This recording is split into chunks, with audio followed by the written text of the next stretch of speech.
Hello everyone, I'm Craig Williams with your Diz Daily Fix for Friday, February 23rd, 2018. Here's what's happening today.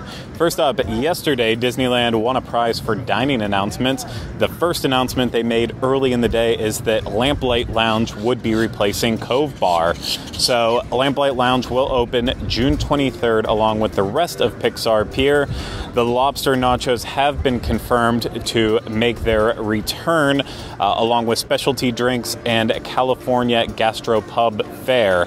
So the theming inside will be a lot of steel structural elements, concrete, brick walls, wood floors. So it kind of sounds a little bit like the interior of our baseline tap house at Disney's Hollywood Studios, from what I can put together. And also there will be little Pixar touches with concept art, knickknacks, toys adorning the space, and napkin sketches all around. So sounds like it could be cool. Of course, if you are going to miss Cove Bar, you still have one more chance to see it from March 16th until sometime in May.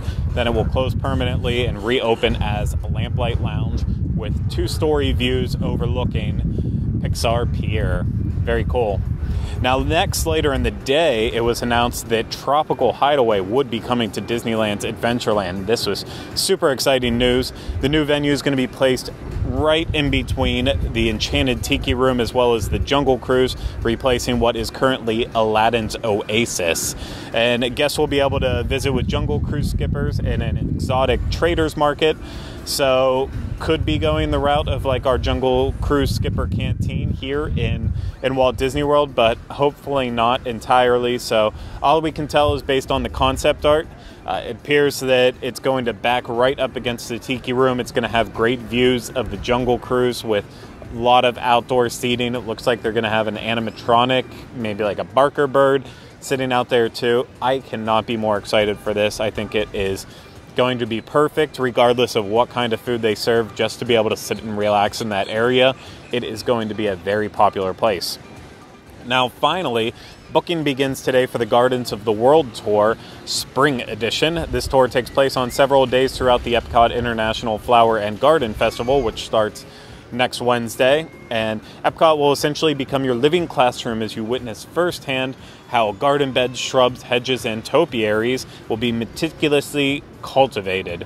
The 3-hour walking tour will take you behind the scenes and show off why the festival is so special. So if you want to book this tour, call 407-WDW-TOUR and get in on that. You'll also be able to find out pricing and such there. Now moving on to the Diz, today's featured article comes from Matt Carpenter, and he tries to help you choose the right international Disney park for you in his article, Choosing the Right International Disney Park for You. You can find this great article and more over at wdwinfo.com. Trending on the boards today is a thread entitled, "Do you ride the Walt Disney World Railroad just for fun, or is it efficient transportation?" that was started by poster Sergi2, who was looking for opinions on using the Walt Disney World Railroad at Magic Kingdom. In the thread, posters discuss their reasoning for riding the nostalgic train around the park. Look for this thread on the Theme Parks Attractions and Strategies forum at disboards.com to join in on the discussion. Of course, in my opinion, it's an attraction that also serves as a form of transportation, but first and foremost an attraction. You get on that train, you ride it all the way around, and you enjoy it. That's what I say. Now today on the Diz Unplugged, we have two shows for you as always on Fridays. The first up will be the Disney Dining Show on youtube.com/Diz Unplugged, and it'll be a review of boat rights over at Port Orleans Riverside. You'll find that later, as well as the latest episode of Connecting with Walt, which will celebrate President's Day, which was this past weekend, with the history of Hall of Presidents. It's a great episode. Look for that later on iTunes. Now let's wrap things up with the weather. Out in Anaheim, it should be a perfect weekend with all sun. Highs today and tomorrow should be in the mid-60s with lows around 40. Sunday, the high will creep into the low 70s with a low around 45. Here in Orlando, it's going to be a partly cloudy weekend for the Princess Half Marathon, with a high today of 83, tomorrow 86, and then Sunday a blistering 88 degrees. Lows should be in the mid to upper 60s all 3 days. So that's going to do it for the Diz Daily Fix today. For any links on extra information, visit the Daily Fix main page at wdwinfo.com/dailyfix. If you're running the Princess Half Marathon or the 10K, good luck to you out there. Stay hydrated, have fun, But we will see you on Monday with the next installment of the Diz Daily Fix. Have a great weekend, everyone.